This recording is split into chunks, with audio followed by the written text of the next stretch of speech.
पता लगेगा आपका उत्तर कैसा मिलता है। भारत माता की। अभी तो छत को भी आवाज नहीं गई। भारत माता की। भारत माता की। धन्यवाद। आज जैसा हमको सबको ज्ञात हुआ कि 5 सितंबर, जिसको हम देश में शिक्षक दिवस इस नाते से मनाते हैं, गुरुग्राम से ज्यादा अच्छा कोई और स्थान नहीं हो सकता कि आज हम अपने अपने शिक्षक को गुरु द्रोणाचार्य जी के माध्यम से याद करें। ये धरती गुरु द्रोणाचार्य जी की है और आज का अवसर ये अपने आप में एक अद्भुत अनूठा अवसर है। आज इस कार्यक्रम में अपने साथ अपने प्रदेश के यशस्वी मुख्यमंत्री भाई श्री नायब सिंह सैनी जी, मंच पर उपस्थित हरियाणा प्रदेश के मंत्री राव नरवीर सिंह जी, हमारे विधायक भाई मुकेश शर्मा जी, भाई तेजपाल सिंह जी, बहन बिमला जी, जिलाध्यक्ष भाई सर्वप्रिय त्यागी जी, भाई अजीत यादव जी, उपस्थित सभी जिला के प्रशासन और सभी हमारे गणमान्य बंधुओं, भाइयों, बहनों, सबसे पहले तो आज के इस अवसर पर मैं गुरुग्राम वासियों को बहुत बहुत बधाई और बहुत बहुत शुभकामना देना चाहता हूं।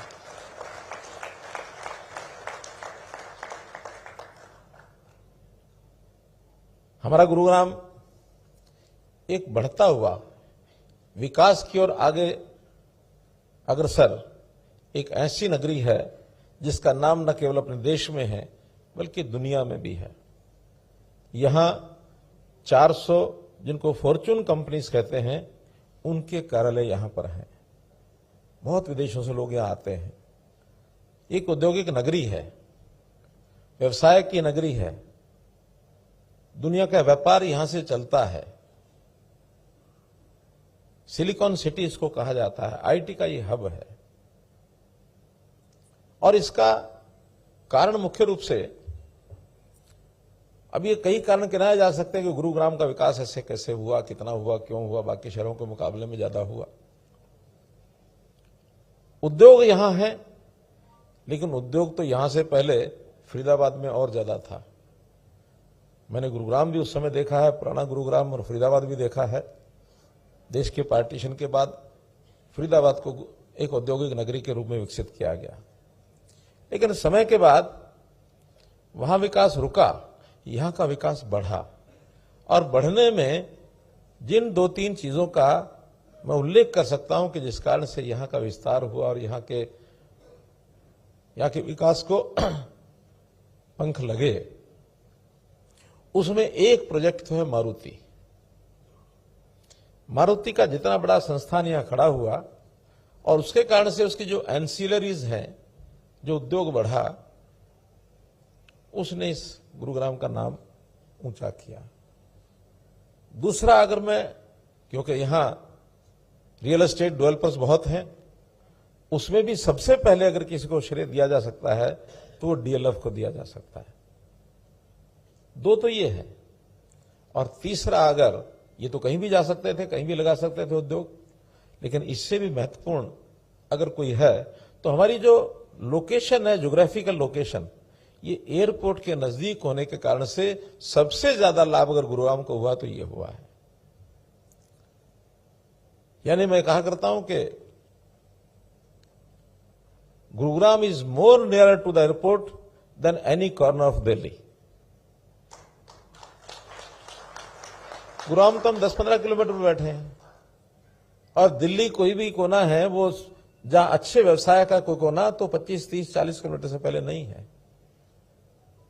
विदेशियों को भी लगता है कि निकलो फटाफट गुरुग्राम पहुंच जाओ। और उसी कारण से एक अवसर जब मिलता है व्यवसाय बढ़ता है, उद्योग बढ़ता है, लोग आते हैं काम करने वाले, विदेशों से लोग आते हैं, आईटी का यह हब बना। जब व्यापार बढ़ता तो उसमें से आय बढ़ती है, म्यूनिसिपैलिटी की भी आय बढ़ती है, प्रदेश सरकार की भी बढ़ती है, देश की भी बढ़ती है। अब हम क्लेम करते रहते हैं कि हमारा गुरुग्राम ये साहूकार शहर है, प्रदेश को भी बहुत देता है, देश को भी बहुत देता है। मैं तो देश भर के मेयर्स अभी आए हुए थे 3 दिन पहले करनाल में, तो मैंने उनको कहा कि हमारा गुरुग्राम ऐसा है जहां आज भी हमारे कारपोरेशन के पास 2000 करोड़ रुपए की एफडी है। क्यों मधु जी हंस रही हैं कि अंदर की बात बाहर निकाल दी है? कोई बुरी बात नहीं है, होना चाहिए, साधन है हमारे पास। अब जब इतना विस्तार हो रहा है शहर का, तो उसी प्रकार की सुविधाएं भी यहां होनी चाहिए। सारा देश अर्बनाइजेशन की ओर बढ़ रहा है। 70s में हमारा अर्बन एरिया जो पॉपुलेशन है वो 20% मानी जाती थी 60 और 70 के दशक में। आज वही पॉपुलेशन 35% से ऊपर है जो अर्बन है, और अब आगे और गति से बढ़ रही है पॉपुलेशन। 2047 तक ये पॉपुलेशन लगभग 50% अर्बन हो जाएगी, और इसमें भी बड़े शहर बहुत तेजी से बढ़ रहे हैं। और जब बड़े शहर तेजी से बढ़ रहे हैं तो उसमें जितनी आवश्यकताएं होती हैं उसमें एक बड़ी आवश्यकता होती है यातायात का साधन। यातायात रोड्स का एक अपनी लिमिटेशन है। रोड ट्रैफिक कितनी गाड़ियों को सहन कर पाएगा, उसकी एक लिमिटेशन है। उसके लिए और फैलाव करने के लिए जगह बहुत चाहिए। हर किसी को उसके हिसाब से अपना खर्च भी करना पड़ता है, गाड़ी लेनी पड़ती है, तो बहुत लाखों की गाड़ियां आती हैं। मेट्रो का विषय शुरू हुआ 2000 में, जब अटल जी देश के प्रधानमंत्री थे। 2002 में देश की पहली मेट्रो दिल्ली में शुरू की थी अटल बिहारी वाजपेयी जी ने। उसका विस्तार बहुत तेज गति से नहीं हो पाया। 2014 तक, जहां तक आंकड़ों की बात है, देश भर के अंदर मात्र 5 शहरों में 248 किलोमीटर की मेट्रो हो पाई थी। मुंबई है, उसमें दिल्ली है, बेंगलोर है, चेन्नई तो बाद में शुरू हुआ, लेकिन कुल मिला के 5 शहरों में 248 किलोमीटर। मोदी जी ने इस पर ध्यान दिया, उनका कि बहुत बड़ा साधन है, हम अपने शहरी नागरिकों को सुविधा दें। यातायात का साधन बहुत जल्दी हमको शुरू करना चाहिए, मेट्रो का विस्तार तेजी से करें। और आज आपको बता रहा हूं 2014 के बाद जिस गति से मेट्रो का काम आगे बढ़ा है, आज 1066 किलोमीटर पूरे देश में मेट्रो हो गई है और 24 शहरों में हो गई है।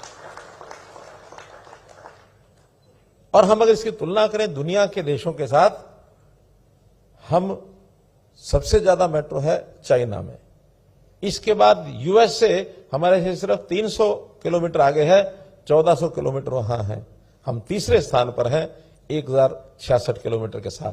और मैं आपको विश्वास दिलाता हूं, हमारा 870 किलोमीटर ऐसा है जो भी पाइपलाइन में है, 970, और 970 किलोमीटर का आने वाले 2-3 साल के अंदर इसमें जो 400 किलोमीटर और पूरा होगा तो हम अमेरिका से, यूएसए से भी आगे बढ़ जाएंगे, नंबर 2 पर आ जाएंगे।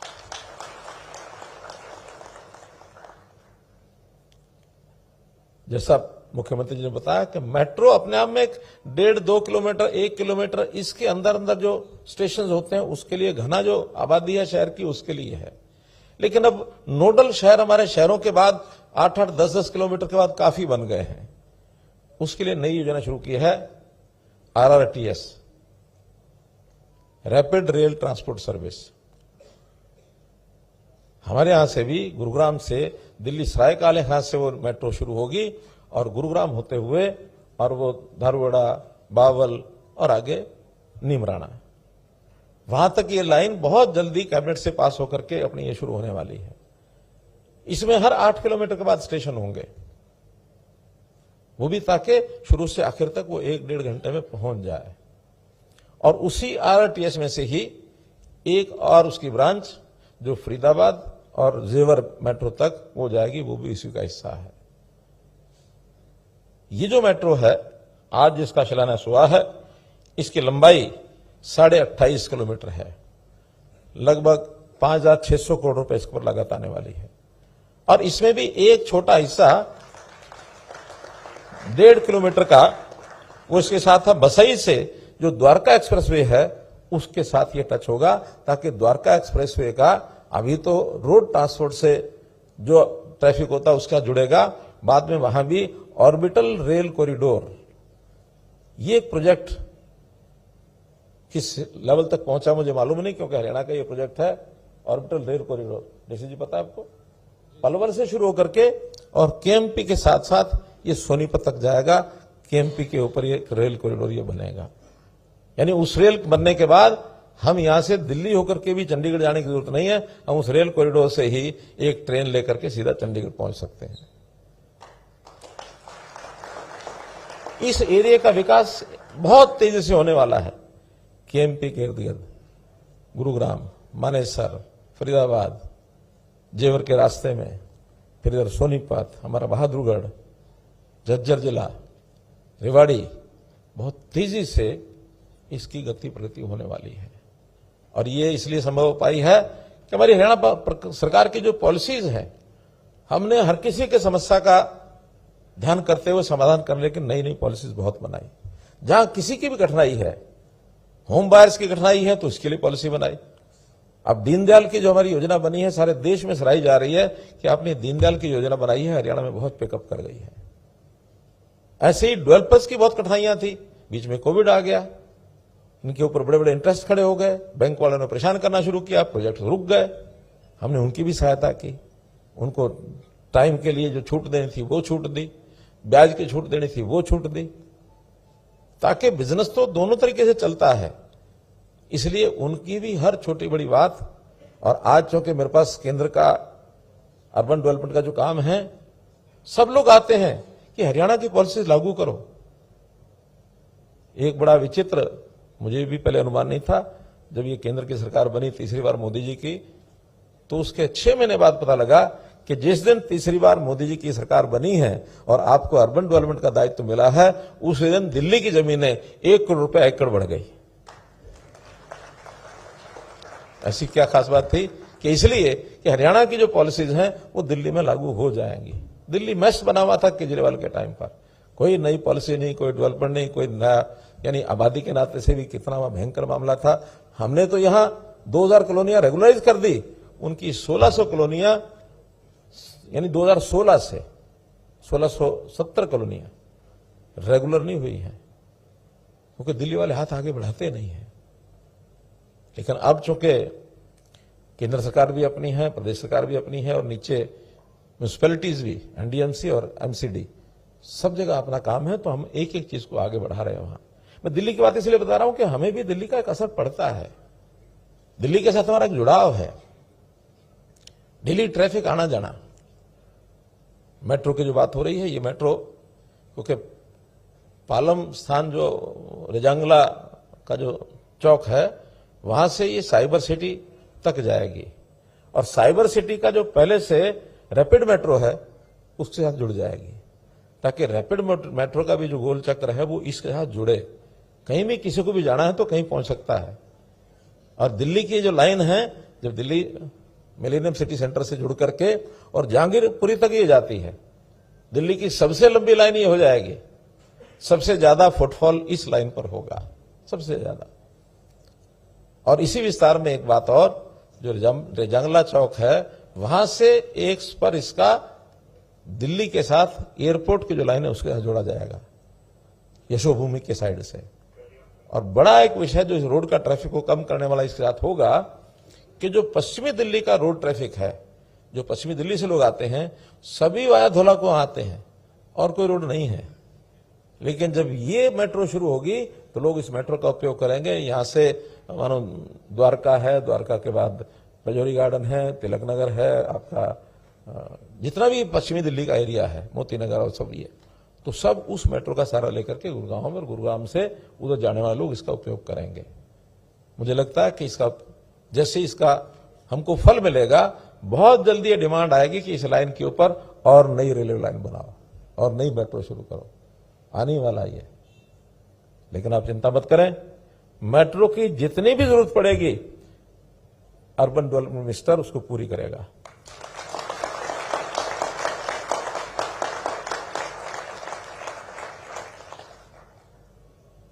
मित्रों, एक यातायात के नाते से बसों की भी यहां बहुत बड़ी आवश्यकता होती है।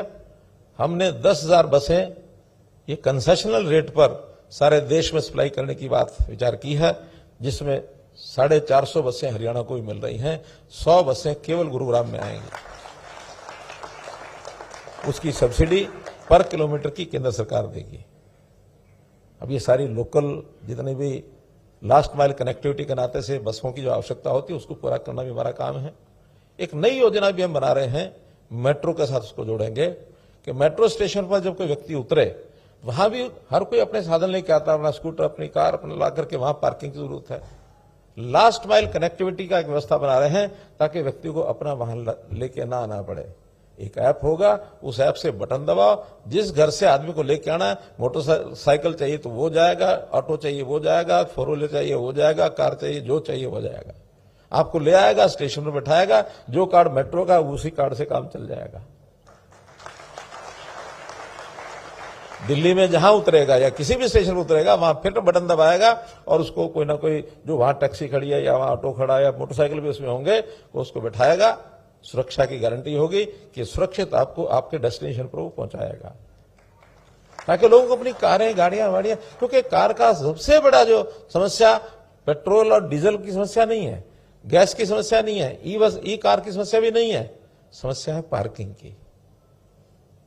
आज ना घरों में ना हमारे डेस्टिनेशन पर पार्किंग ही नहीं होती, कहां खड़ी कराएं? क्योंकि जमीन जो है, लैंड जो है, वो एक लिमिटेड सोर्स है हमारा। कारें तो बन जाती हैं, फैक्ट्रियां बना लेंगे, लैंड कहां से लाएंगे? मल्टी स्टोरी भी कहीं कहीं बनती है, पार्किंग बहुत ज्यादा नहीं बना सकते हैं। तो इसलिए इन समस्याओं का हल निकालना ये अपने डिपार्टमेंट के जिम्मे है।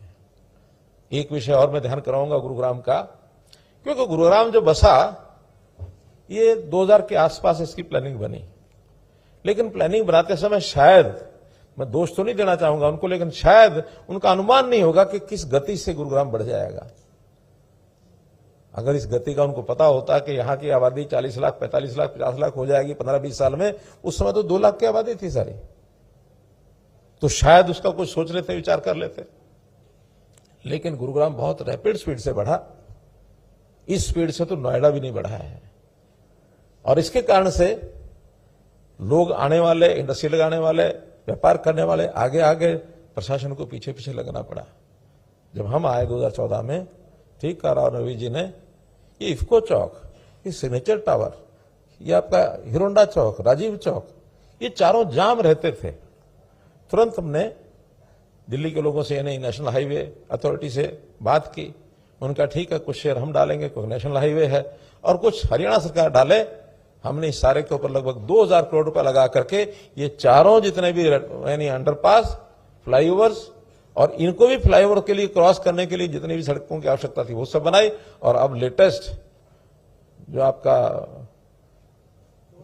नहीं, ये जो U8 तो बाद में बना, एक अंडरपास आपको पीछे बना ना, एमबीएस मॉल, एमबीएस के सामने, क्योंकि इंडस्ट्रियल एरिया से लेकर के इधर आने के लिए समस्याएं थी, तो उधर से निकलने की अंडरपास एक एमबीएस के सामने इसलिए बनाना पड़ा कि गुरुग्राम के लोगों को दिल्ली जाकर के पार ना करना पड़े, अंदर अंदर से पार करके वो साइड बल के आ सकें। इसमें बहुत बड़ा, यानी प्राइवेट पार्टनर जो है उनका भी बहुत बड़ा सहयोग है, लेकिन हर काम को किया है। ये जो पानी जितना आता था, क्योंकि ये पानी पहले अरावली पर्वत पहाड़ियों के जो पानी था ये फैलता था खेतों में, और खेत में अगर 10-15 दिन 1-2 फुट पानी खड़ा रहे तो कोई समस्या नहीं होती, बल्कि किसान को लाभ होता है। 2 फुट पानी 15 दिन में जमीन चूस जाती है और जमीन उपजाऊ होती है, जमीन के अंदर पानी का लेवल बढ़ता है। लेकिन अब वो तो हमने सब एरिया जो है कवर कर लिया, बिल्डर्स ने, हमने योजनाएं बनाई तभी किया, उसके बिना जबरदस्ती तो नहीं करते वो, लेकिन जितना विस्तार हुआ उसकी प्लानिंग बनी, प्लानिंग के बाद वो बिल्डर्स आ गए, बिल्डर्स आने के बाद आज वो पानी सारा वो इकट्ठा होकर के उसको कहीं ना कहीं रास्ता चाहिए बाहर निकलने का। और हमारे ये जो बादशाहपुर ड्रेन, यही ना, बादशाहपुर ड्रेन की इतनी कैपेसिटी नहीं थी कि उस सारे पानी को एक साथ आगे न जो वो ड्रेन तक ले जाए।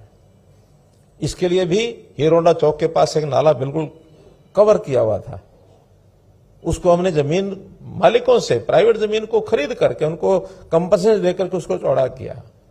आगे जाकर के नजफगढ़ ड्रेन के साथ लेग 1, लेग 2, लेग 3, ताकि 3 जगह से पानी का प्रोसेसिंग हो सके और उसको हम नजफगढ़ ड्रेन में डाल सकें। बड़ी समस्या एक और है कि नजफगढ़ ड्रेन की कैपेसिटी नहीं है कि इतना पानी वो खींचे। दिल्ली में जाकर के फिर वो भीड़ी हो जाती है।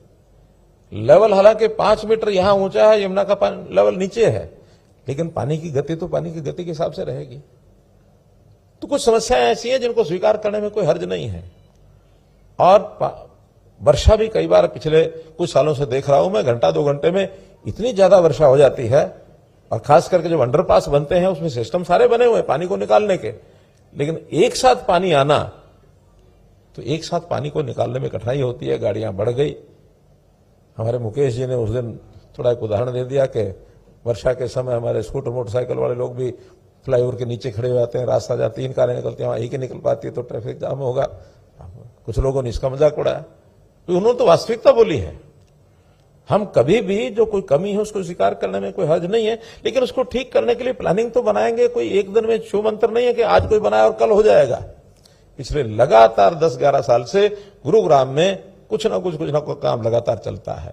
एक साथ सारे काम नहीं कर सकते, क्योंकि हमको कोई एक ड्रेन बनाने के लिए, रास्ता बनाने के लिए बाकी सब खाली छोड़ना पड़ता है, सो दैट उसका एक बाईपास बना रहे। अगर आपने 4 नाले सारे खोद दिए तो क्या कियोस्क होगा, ये आप तो समझ सकते हैं। तो उसके लिए लगातार 11 साल से काम कर रहे हैं। गुरुग्राम पहला शहर है जहां हमने मेट्रोपॉलिटन डेवलपमेंट अथॉरिटी बनाई, जीएमडीए। जीएमडीए बहुत काम कर रही है। आज हमारे डीसी जी इसमें लगे हैं, पूरा दिन रात लगे हैं अपने पूर्व सेक्रेटरी। सब नई नई योजनाएं, बल्कि आज भी रास्ते में आते समय सुझाव बहुत आते हैं। राव नरवी जी ने एक सुझाव बताया, मैंने कहा मुझे ठीक लगता है। मैंने डीसी जी को कहा कि इस कार्यक्रम के बाद मिलेंगे, उसको सिरे चढ़ा देंगे। काम की प्लानिंग सिरे चढ़ाने में समय लगता है, प्लानिंग बनती है, फिर उसके लिए काम शुरू करते हैं तो उसमें 1-2 साल लगते हैं। तो ऐसी सारी चीजें गुरुग्राम को बेहतर शहर बनाने के लिए हम चाहते हैं कि गुरुग्राम आइकन सिटी बने, है ही आइकन सिटी, लेकिन स्वच्छता के मामले में एक टारगेट मित्रों आप लोगों के भरोसे मैंने प्रधानमंत्री को कह दिया है। भले वो डिपार्टमेंट हमारा है, उसका मूल्यांकन करता है, तो मूल्यांकन गलत तो नहीं होगा, मूल्यांकन तो ठीक ही होगा, लेकिन स्वच्छता में गुरुग्राम अगले साल प्रथम स्थान पर आना चाहिए।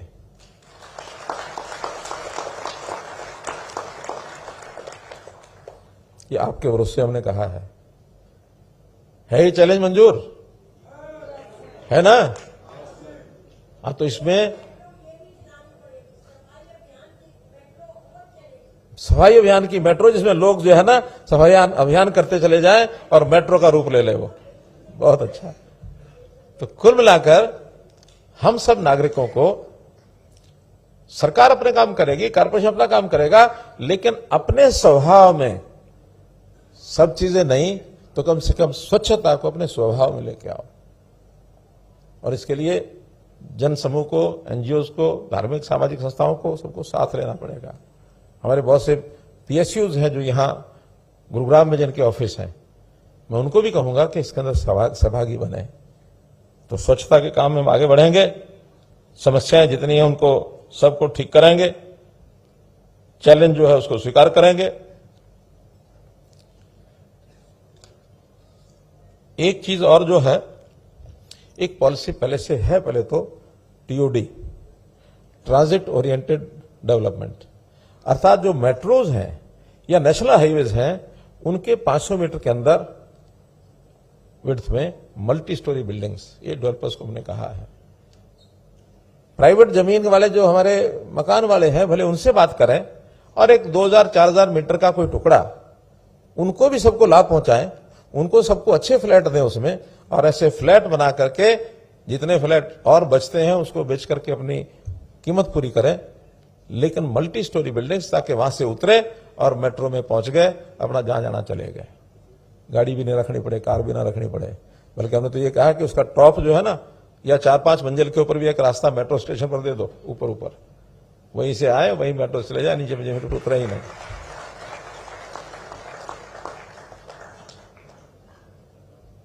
फ्लाइंग पाथ होता ना, बन सकते हैं, कोई दिक्कत नहीं है। आज बहुत टेक्नोलॉजी ने बढ़ा, मैं कहता हूं कि बहुत ही विकास किया है, बहुत प्रगति की है। मैं भी अहमदाबाद गया था तो एक मेट्रो स्टेशन और उसके ऊपर होटल बना हुआ है, नीचे स्टेशन है, ऊपर होटल है।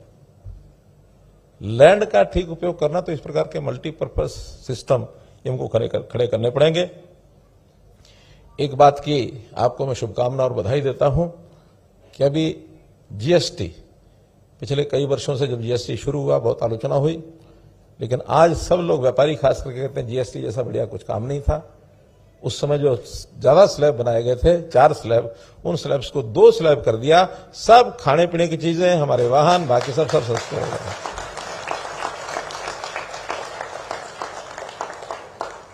खाने पीने की सब चीजें जो चाहे वो 12% पर थे, 18% थे, सबको 5% पर ले आए।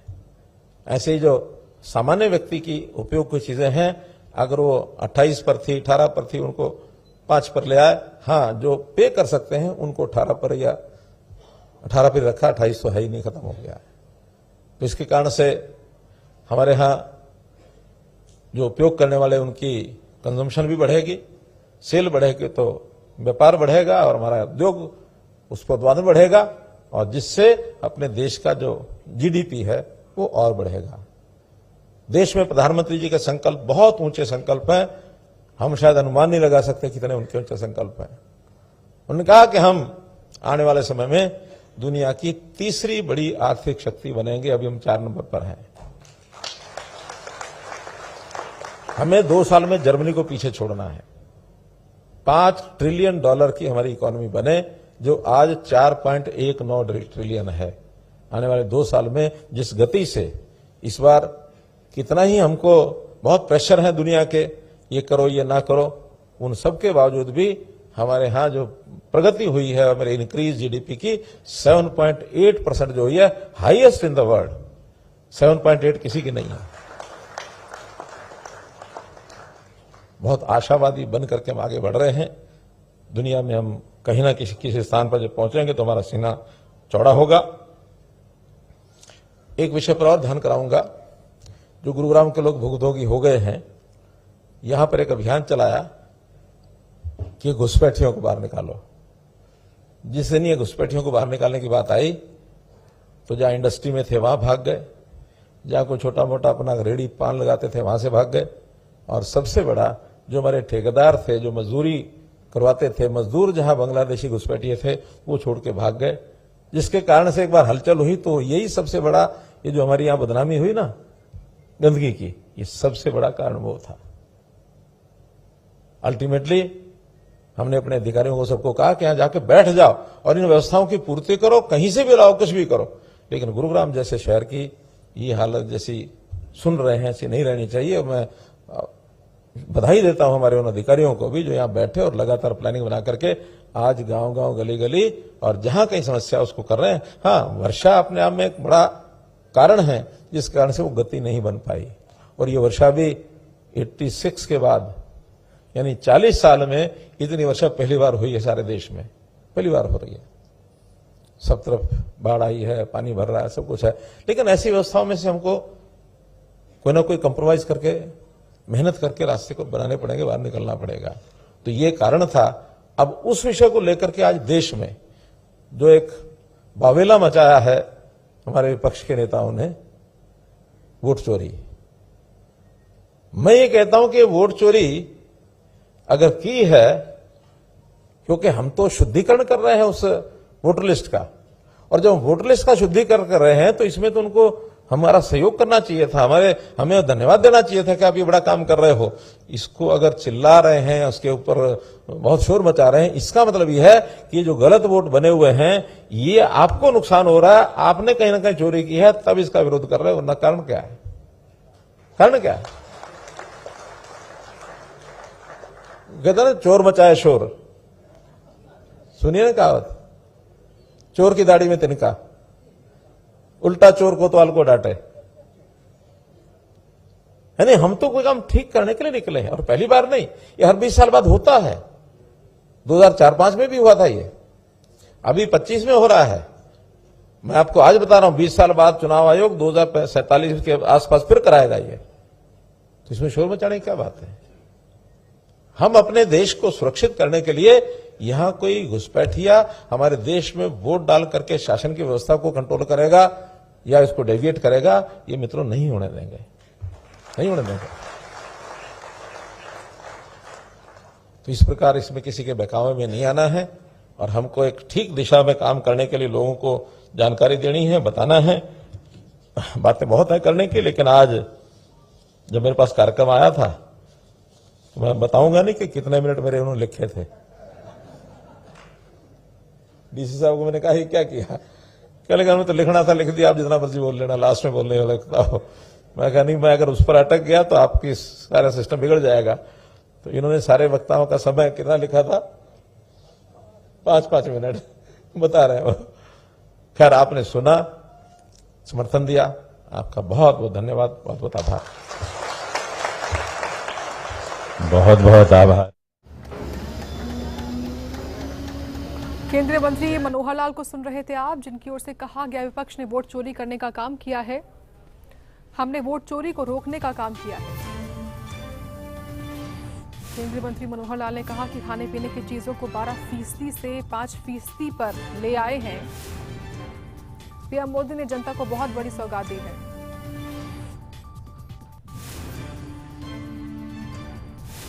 विपक्ष ने वोट चोरी करने का काम किया है, तमाम बातें केंद्रीय मंत्री मनोहर लाल की ओर से कही गई इस कार्यक्रम में।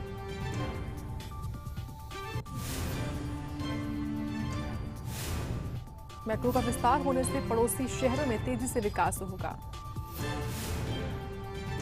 हमारी विकास को लेकर स्पष्ट नीति है।